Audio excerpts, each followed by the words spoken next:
नमस्कार। वार्तिक टीवी की ये एक विशेष सीरीज जो स्वास्थ्य को लेकर, उत्तम स्वास्थ्य को लेकर हमने चालू की है, जिसमें हम अभी बातचीत कर रहे थे। पिछले कई एपिसोड्स में हमने बातचीत की है आयुर्वेदाचार्य श्री सुभाष चंद्र जी से, जो कि आयुर्वेदाचार्य हैं और अनुसंधान करने वाले एक आयुर्वेद के विलक्षण व्यक्ति हैं। आयुर्वेद में अनुसंधान की बड़ी कमी है और जो पुरातन चीज़ें चली आ रही हैं उसी को लोग प्रेस्क्राइब करते हैं। इसीलिए आयुर्वेद का प्रचलन धीरे धीरे हमने आपने सबने देखा कि कम भी हुआ, लोगों का विश्वास भी कम हुआ। और यहाँ तक भी बात सामने देखने में आती है कि आयुर्वेद को प्रैक्टिस करने वाले जो आयुर्वेद डिपार्टमेंट के ही लोग हैं, आयुर्वेदाचार्य जिसको कह सकते हैं, आयुर्वेद के जो चिकित्सक हैं, फिजिशियंस हैं, वो भी एलोपैथी की दवाई खुद यूज़ करते हैं। और जब कभी हम जाते हैं उनके पास में तो वो भले ही नुस्खा आयुर्वेद का देते हैं, लेकिन खुद को भी भरोसा नहीं है। लेकिन आयुर्वेदाचार्य सुभाष चंद्र जो हैं वो एक ऐसे विलक्षण व्यक्ति हैं जिन्होंने न केवल आयुर्वेद से खुद को ठीक रखा, बल्कि संत कृपा से उनको एक ऐसा नुस्खा, ऐसा एक फार्मूला मिला जो कि उन्होंने फिर इसको फर्दर डेवलप किया, आगे इसको और उसमें अनुसंधान किए। और पारद जिसको हम कहते हैं, पारे के नाम से जिसको हम जानते हैं, इस धातु को, इस रस को उन्होंने परिष्कृत किया। पारे की भस्म बाजार में खूब मिलती है। ये हमारा आयुर्वेद का पुरातन एक नुस्खा है, लेकिन इसको किस तरीके से सटीक बनाया जाए और किस तरीके से मानव जीवन के लिए, दीर्घ जीवन के लिए इसको उपयोग में लाया जाए, इसके लिए किस तरह की विधि से इस पारद को सिद्ध किया जाए, पारे को सिद्ध किया जाए कि ये मानव के जीवन के लिए उपयोगी हो और उसको उत्तम स्वास्थ्य प्रदान कर सके। इसके लिए वैद्य सुभाष चंद्र जी ने किताबें भी लिखी हैं। पारद तंत्र रस विज्ञान के नाम से इनकी एक पुस्तक बहुत प्रसिद्ध है। तो इस पुस्तक को लेकर ही हमने उनसे चर्चा की शुरुआत की थी और हमने जानना चाहा था उनसे कि पारद रस क्या है, इसका आयुर्वेदिक महत्व क्या है, ऋषि मुनियों से, हमारे अनादिकाल से इसको किस तरह से देखा गया और पारे को रस क्यों कहा गया, ये अब तक हमने जाना है। आज हम उनसे कुछ और बातें जानने का प्रयास करेंगे। तो पहले हम आयुर्वेदाचार्य सुभाष चंद्र जी का स्वागत कर लेते हैं और उनसे अब इसमें अग्रिम जो बातें हैं वो उनसे जानने का हम प्रयास करेंगे। स्वागत है आपका। नमस्कार। आपका भी स्वागत है। नमस्कार जी। तो हमारे साथ जुड़ चुके हैं आयुर्वेदाचार्य श्रीमान सुभाष चंद्र जी।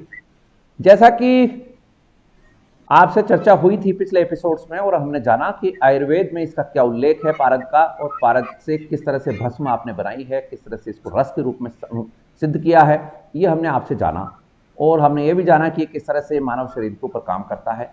आज के एपिसोड में हम जानना ये चाहेंगे आपसे कि प्राचीन ग्रंथों में और पुरातन हमारे ऋषि मुनियों की मान्यता के अनुसार ये तो ठीक है कि आयुर्वेद के इस रस को, इस फार्मूले को इस्तेमाल करते हुए हम सैकड़ों सालों से हमारे पास मौजूद हैं इस तरह के विवरण, लेकिन आपको क्या लगता है इस रस की प्रासंगिकता अब क्या है? यदि हम वैश्विक जगत को देखें, विश्व स्तर पर देखें, तो इस आयुर्वेद के इस फार्मूले को, पारद रस को किस तरह से लोग इस्तेमाल कर पा रहे हैं या नहीं कर पा रहे हैं, या इसकी क्या उपयोगिता रह गई है ऐसे में, जबकि एलोपैथी का विस्तार जबरदस्त है और आयुर्वेद के भी लोग एलोपैथी में ही जाकर शरण लेते हैं।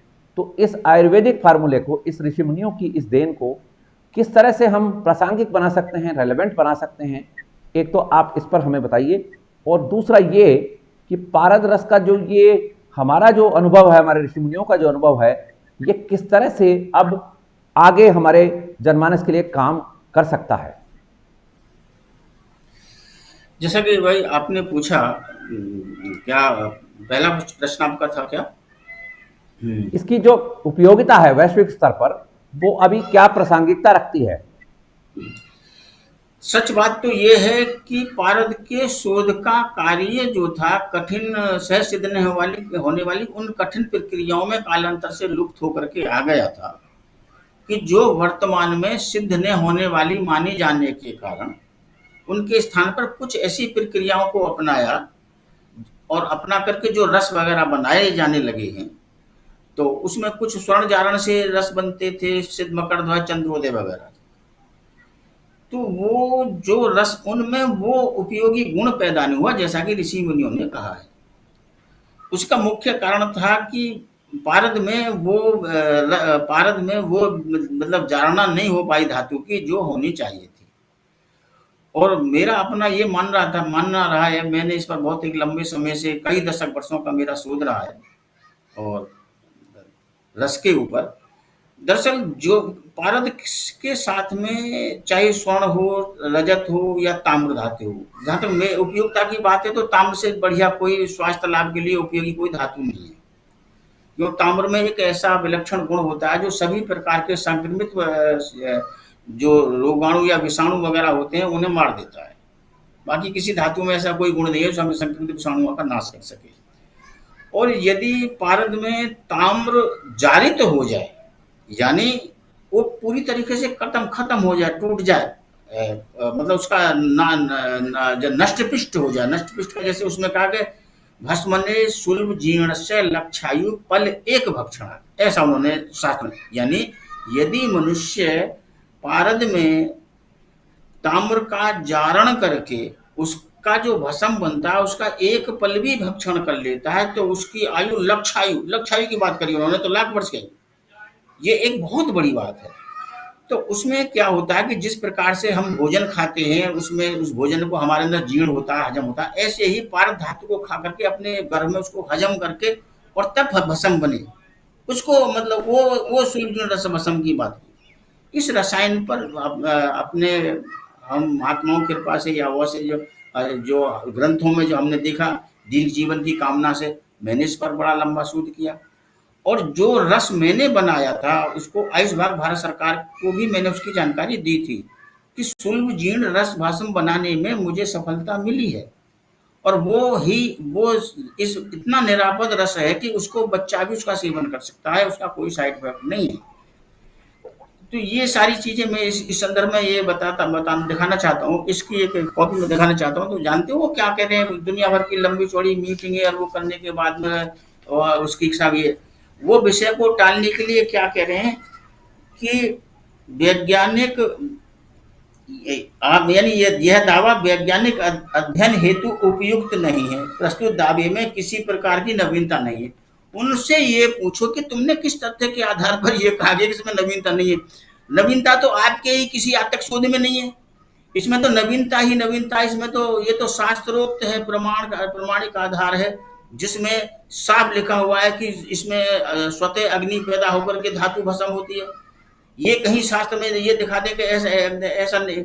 ये जो सिद्ध योग रसायन सिद्धि का हमने दावा किया था, इसीलिए किया था कि ये एक बहुत बड़ी उपयोगी विश्व स्तर की शोध थी जिसे दबाने का काम ऐसे लोगों ने किया।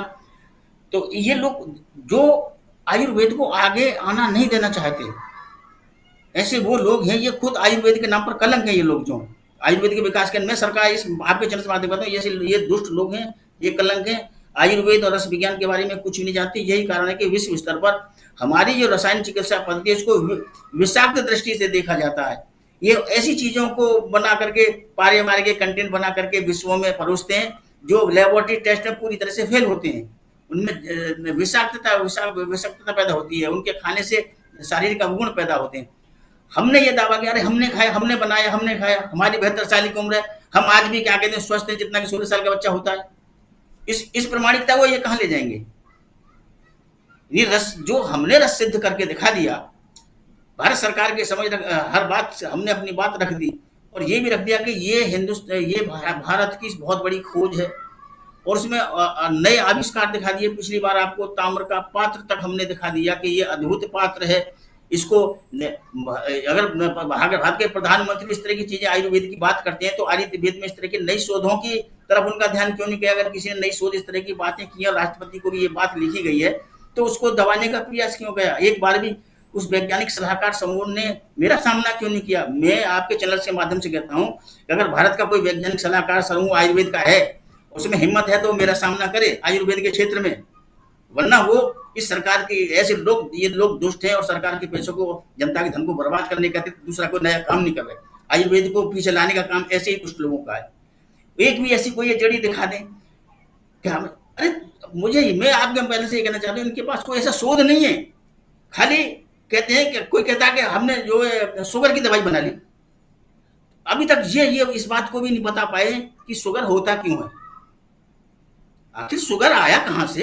प्राचीन पर हमारे यहाँ शास्त्रों में बहुत प्राचीन रस के सेवन से शुगर चला जाता है। रस धातु होती है, धातु क्षीण होने से शुगर हो जाता है।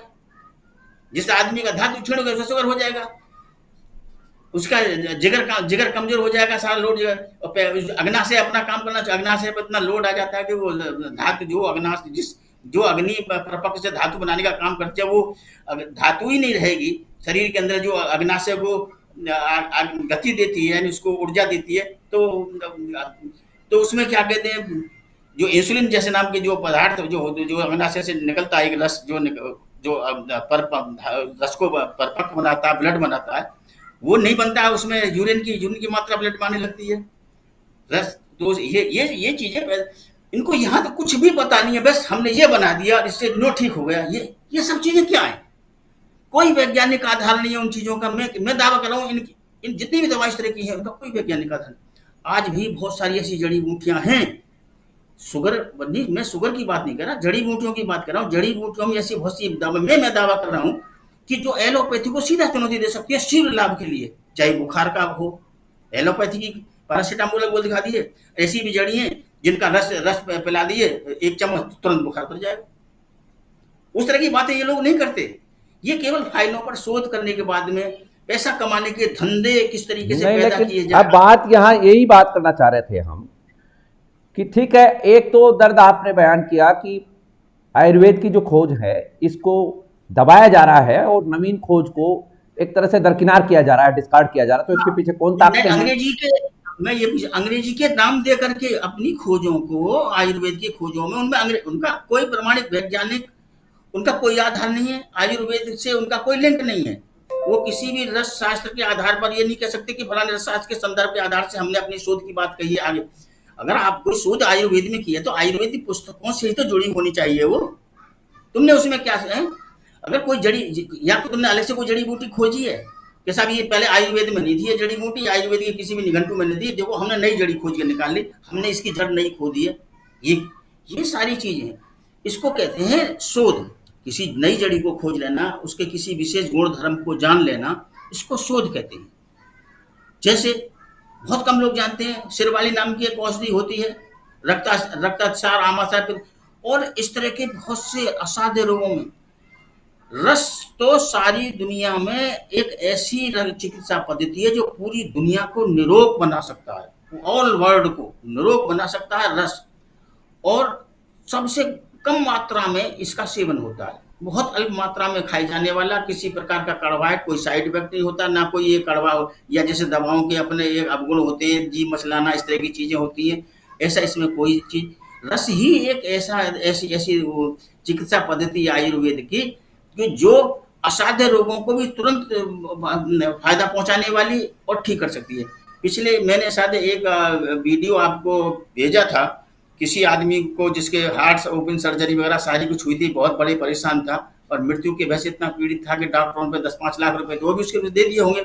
शायद आप कहीं तो दिखा देना, लोगों को सुनवा देना।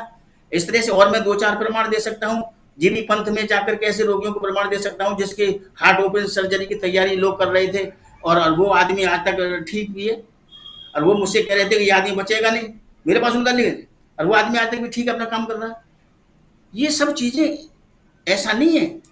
तो ये सब चीजें हैं। अब हर दुनिया मेडिकल साइंस अपनी दवाई को बेचने के लिए, धन कमाने के लिए बड़ी बड़ी कंपनियां तो वही हम जानना चाह रहे हैं आपसे कि क्या हमारे यहाँ पर जो लोग बैठे हैं, जिस तरह से आपने अनुसंधान किया और इतने सालों से आप इसमें लगे हुए हैं, तो इस अनुसंधान को रोकने के लिए मैं ये आपके माध्यम से कह रहा हूं कि जो मेरा रस अनुसंधान है ये संपूर्ण भारत की आयुर्वेद की सबसे बड़ी रस विज्ञान की खोज है।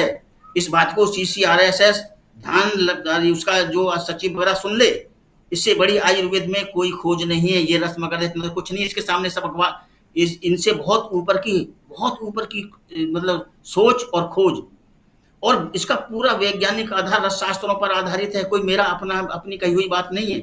इसे मैं कह रहा हूँ, मैंने तो केवल इसको बना करके मैंने खाया, मेरे छोटे छोटे बच्चे, पोती पोतियों भी नहीं। हम कभी डॉक्टर के पास नहीं जाते, हमें कोई ऐसा दिख रहा है तो हम तो रस चाट लेते हैं।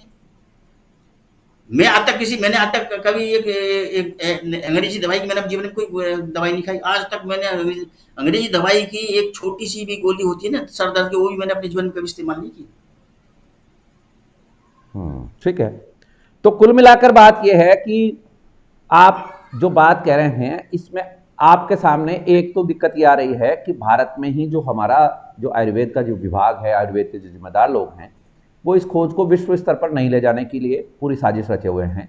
क्या नहीं, ये भी हाँ। हो सकता है, ये भी हो सकता है कि उनके ऊपर भी कोई प्रेशर हो, जैसे कि हमारे यहाँ जो इंडियन मेडिकल काउंसिल वगैरह जो इंस्टीट्यूशंस हैं वो भी इन्फ्लुएंस रहती हैं। अभी कई तरह के मुकदमेबाजी भी चली हैं और उसमें सुप्रीम कोर्ट तक में आया है, क्योंकि वो जो फार्मलाइजेशन है, जो इम्पिरिकल एविडेंसेज हैं, जो मेडिकल साइंस की जिस तरह के वो उन्होंने जो स्टैंडर्ड बना दिए वो उन्होंने अपने हिसाब से बनाए हैं। अब वो स्टैंडर्ड के ऊपर आपका जो शोध है वो उस तरह से आप लोग तैयार नहीं कर पाते हैं शायद, तो वो इसलिए भी शायद दिक्कत आती है। ये भी है। और पूरे विश्व में जिस तरह का इसका एक तंत्र फैला हुआ है अंग्रेजी दवाइयों का, वो भी एक कारण बन सकता है, क्योंकि उनका फिर धंधा इससे बंद होता है, उसको इम्पैक्ट आता है।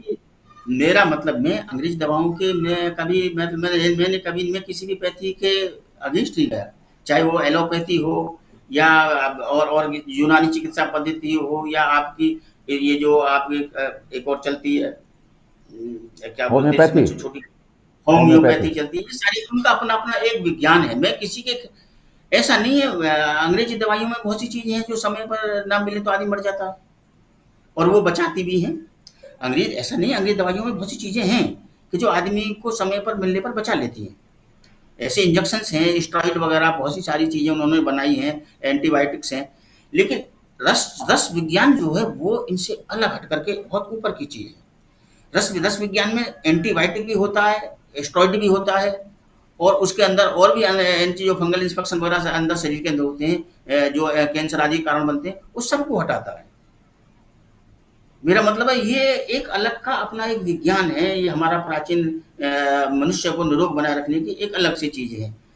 दूसरे अंग्रेजी दवाइयां मनुष्य को अपने अधीन कर लेती हैं। खाते रहोगे तो चलते रहोगे, दवाइयां छूटी आदमी फिर वहीं आ गया जहां से चला था और फिर और ज्यादा। दूसरे आज एक गोली खा रहे हो, कल को फिर 2 गोली, फिर आगे 3 गोली, इस तरह से उसकी जो कैपेसिटी है शरीर की वो बढ़ती चली जाती है और बाद में एक ऐसा समय आता है कि वो फिर दवाई लेने की स्थिति में भी नहीं रहता और फिर वो उसको मतलब जाना पड़ता है। लेकिन रसायन के क्षेत्र में ऐसा नहीं है। रसायन में तो ऐसा है, खा लिया 2-4-6 महीने थोड़ा, फिर छोड़ दिया, फिर जी में फिर मतलब या आज खा लिया 10 दिन मत खाओ, फिर रस चाट लिया। तो रसायन का क्षेत्र अलग है। रसायन का क्षेत्र का मतलब है हम जो भी कुछ खाते हैं, जो धातु बनती है, जो हमारा ब्लड धातु शरीर में आती है, इसी प्रकार से भोजन से भी रस धातु बनती है। लेकिन ये सीधे सीधे ऋषि मुनियों ने सीधे सीधे रस धातु को शरीर में कन्वर्ट करा, मतलब शरीर डायरेक्ट सेल देना। जैसे हम इंजेक्शन से किसी आदमी को कोई डायरेक्ट कोई चीज उसमें डालते हैं बॉडीज में, चाहे वो किसी भी प्रकार का नशे का प्रभाव डालना हो या कोई, तो इसी प्रकार से शरीर को डायरेक्ट एनर्जी रस का मतलब है कि मैंने मतलब आपको रस दे दिया, आपने रस चाटा तो आपको डायरेक्ट एक एनर्जी स्रोत मिला। जो आपकी कमजोरी है शरीर की, तो आपको डायरेक्ट थोड़ा सा एक ऐसा एनर्जी सोर्स मिला और धीरे धीरे आपकी अंदर से रोगों के लड़ने की क्षमता इतनी जबरदस्त हो गई कि उसने रोगों को खुद ही बाहर करना शुरू कर दिया शरीर से। अरे अब तुम्हारी क्या जगह है, वो अपनी शरीर में उसने जगह बना ली।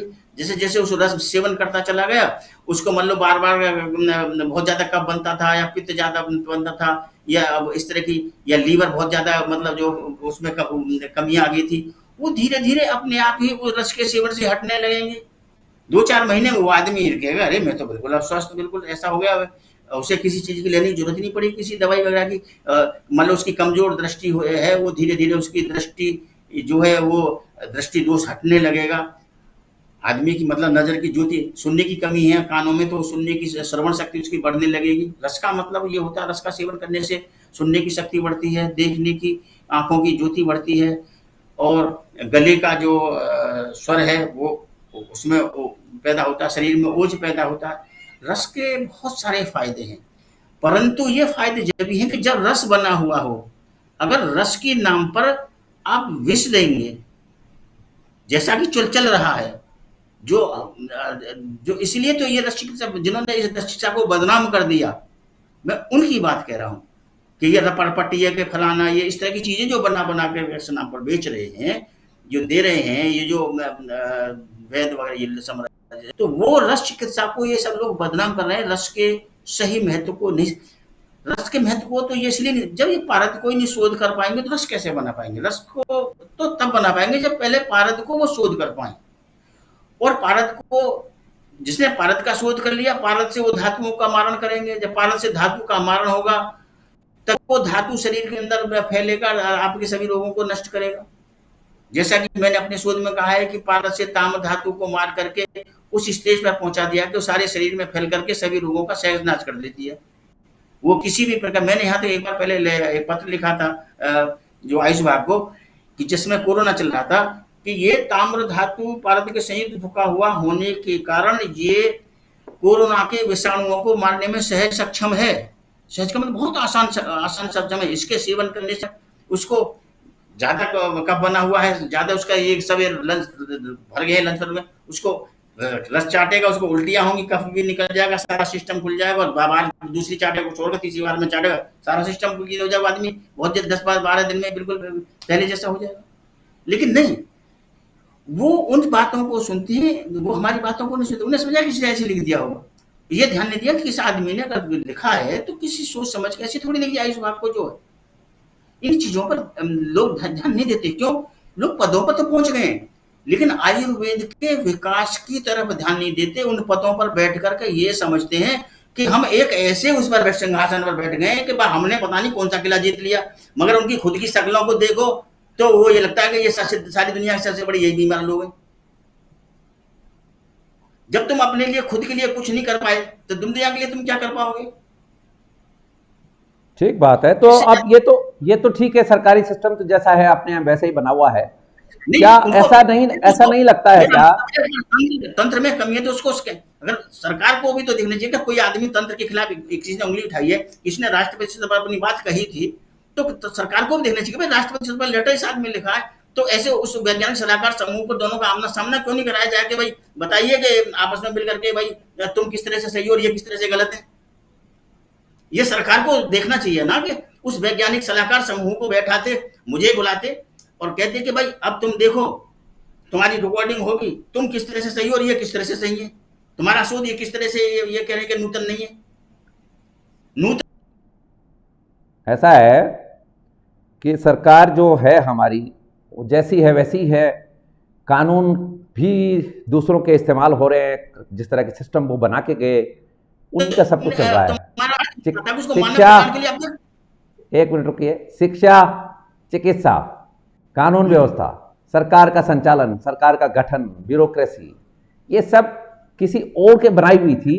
आज जितने भी आपके यहाँ अनुसंधान चल रहे हैं जिसमें पैसा खपाया जा रहा है, आपकी आर्मी हो, चाहे आपका विज्ञान हो, चाहे आपके विमान का काम हो, और चाहे अंतरिक्ष का प्रक्षेपण हो, ये सारा का सारा सिस्टम आपका है नहीं, दूसरों का लाए हैं आप, और उसी को एक्सरसाइज कर रहे हैं। एक्सरसाइज करना आपको ठीक आता है, ये तो हो गई हमारी सरकार की बात। तो सरकार में तो जैसा भी है वैसा है। लेकिन हम आपसे एक सवाल जानना चाह रहे हैं, प्रोग्राम को अब कंक्लूड करेंगे। सवाल ये है कि क्या कोई प्राइवेट एंटरप्रेन्योर, कोई प्राइवेट कंपनी इस आपकी खोज को ले तो क्या कुछ विकास संभव है? क्या हमारी इस जो आपने अनुसंधान किया है और इसके सपोर्ट में आयुर्वेद के ग्रंथ हैं, आयुर्वेद की ऋषि परंपरा है, तो क्या कुछ हो सकता है? क्या प्राइवेट हाथ कुछ कर सकते हैं क्या इसमें? नहीं, अगर कोई प्राइवेट संस्था या कोई ऐसा लोग जो मानव कल्याण के लिए आगे आना चाहते हैं और विश्व स्तर पर मानव कल्याण करना चाहते हैं, तो मैं उनके साथ जुड़ सकता हूँ। ऐसा नहीं, मैं अपने शोध को यानी मैं अपने तक सीमित रखना नहीं चाहता, और उसके लिए जो मेरा बहुत लंबा समय का, कई दशक वर्षों का जो अथक परिश्रम है, अगर वो मानव कल्याण के लिए काम आएगा तो मुझे इसमें वो नहीं, अच्छी बात है। और वो प्राइवेट संस्था वो रस को, अगर वो मेरे रस, इस तरह का रस अगर वो एक बार नहीं, मेरे कहने का मतलब है इसको आयुर्वेद के क्षेत्र में, अगर आयुर्वेद के विकास के क्षेत्र में इसको अगर बहुत आगे लाना चाहते हैं, ये चाहते हैं कि आयुर्वेद का विकास, आयुर्वेद विश्व स्तर पर आगे आए और उसको मानव कल्याण के लिए सही उचित कीमत पर उसको आगे मतलब पूरी दुनिया में लाया जा सके, तो इससे बड़ी और क्या बात होगी? उसमें क्या होगा? उसमें यही होगा कि सारी दुनिया का कल्याण होगा और जो एलोपैथी का जो बढ़ता हुआ वर्चस्व है उसको ये ब्रेक लगा देगी, ये रसायन ब्रेक लगाएगा, मतलब उसके बढ़। और जड़ी बूटियों के नाम पर ये दुनिया भर की जो बातें हो रही है ये बहुत पीछे रह जाएंगी। ये रस चिकित्सा पद्धति एक बहुत बड़ी चिकित्सा पद्धति है। ये रस चिकित्सा पद्धति को तो एलोपैथी वाले भी अपना सकते हैं अगर उनकी समझ में इसके सही कंटेंट है, क्योंकि एलोपैथी में भी एलोपैथी रासायनिक चिकित्सा पद्धति पर। ऐसा नहीं है कि एलोपैथी कंपनियां इस चीजों पर ध्यान नहीं देती हैं, वो हमसे आपसे बहुत ज्यादा आगे हैं। लेकिन जिस दिन उनकी समझ में ये आ गया कि हाँ ये उनकी लेबोरेटरी में ये समझ में आ गया कि हाँ वाकई इसमें ऐसा ब्लड के लिए बाकी बहुत कुछ है, ऐसे मॉलिक्यूल ब्लड के लिए मतलब बन चुके हैं जो आदमी को बहुत लंबे समय तक दीर्घायु दे सकते हैं, जिस दीर्घायु के पीछे सारा विज्ञान और फिल्में बनी हुई हैं। और वो इस ये जो वैद्य का बनाया रसायन है इसमें वो मॉलिक्यूल हैं जो ब्लड ग्रोथ आयु की जो ग्रोथ है उसको विकसित करते हैं, यानी जो बुढ़ापे के आने के कारण को हटाते हैं।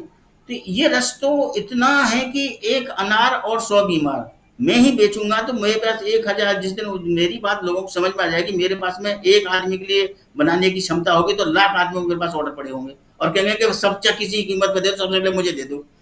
परंतु वो तब जब उनकी समझ में आता है कि अरे ये इनके पास में तो कोई अमृतीकरण है, इन्होंने तो अमृतीकरण की खोज कर ली है। तो वो जिस समय ये बात लोगों के ये विश्वास की जिस समय एक छोटा सा लोगों को एक छोटी दवाई का विश्वास होने के बाद में भी नाभि में तेल डाल के लोग रोगों को ठीक कर देते हैं आज की दुनिया में, आपने सुना हो शायद है। तो मैं तो एक वैज्ञानिक खोज की बात कर रहा हूँ। तो ये चीजें बहुत बड़ी हैं आज के लोग पैसे के लिए क्या क्या जो, लेकिन भारत सरकार का इन तरफ ध्यान क्यों नहीं जा रहा?